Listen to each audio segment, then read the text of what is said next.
క్రీస్తు యేసునందు మనం ఉన్నప్పుడు మరి నిశ్చయముగా మనం ఆ విషయంలో మెళకువగా ఉండాలి.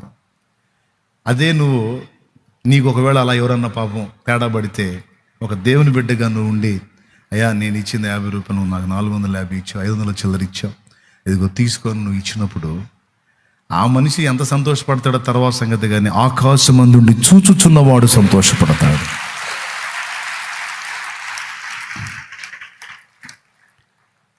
అట్లా సమస్త ప్రవర్తనలోనూ లెక్కసరిగా మన నీతిని మనం దేవుని ముందు ఉంచగలిగితే,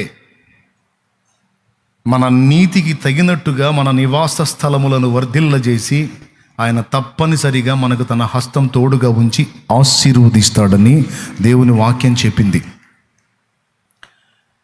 అన్న యేసుప్రభుని నమ్మిన తర్వాత ఆయనే మన నీతి కదా, ఇక మన నీతితో పనేంది అంటే, పరలోకానికి నిన్ను చేర్చడానికి ఆయనే మన నీతి కాదని నేను అనట్లేదు. కానీ భూమి మీద మన జీవనానికి, మనం పొందగోరిన ఆశీర్వాదాలకి, రేపు నిత్యత్వంలో బహుమానానికి మన నీతి ప్రవర్తన చాలా అవసరం. చూడండి, యోహాను రాసినటువంటి పత్రిక ఒక్కసారి తీసుకొని బైబిల్లో చూడండి.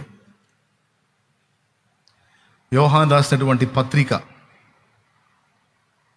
3వ అధ్యాయము 7వ వచనం ఒక్క అండర్లైన్ చేయండి చాలు.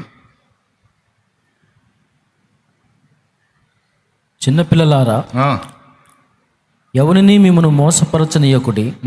ఆయన నీతిమంతుడై ఉన్నట్టు నీతిని జరిగించు ప్రతివాడును నీతిమంతుడు. అది ఆయన నీతిమంతుడై ఉన్నట్టు నీతిని జరిగించు ప్రతివాడు నీతిమంతుడు. అంటే నువ్వు నిజంగా నీతిమంతుడవై ఉండకూడదు, నీతిని జరిగించాల్సిందే. నేనైనా నువ్వైనా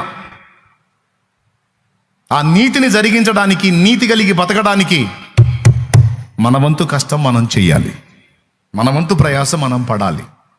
నేను యేసుప్రభుని నమ్ముకున్న అన్ని పాపాలు ఆయనే మోస్తాడు, ఎట్టబడితే అట్ట బతుకుతానంటే పెందలాడు ఒక దారి అవుతావు, నువ్వైనా నేనైనా ఎవరైనా. ఆయన నీతిమంతుడై ఉన్నట్టు నీతిని జరిగించు ప్రతివాడు నీతిమంతుడు.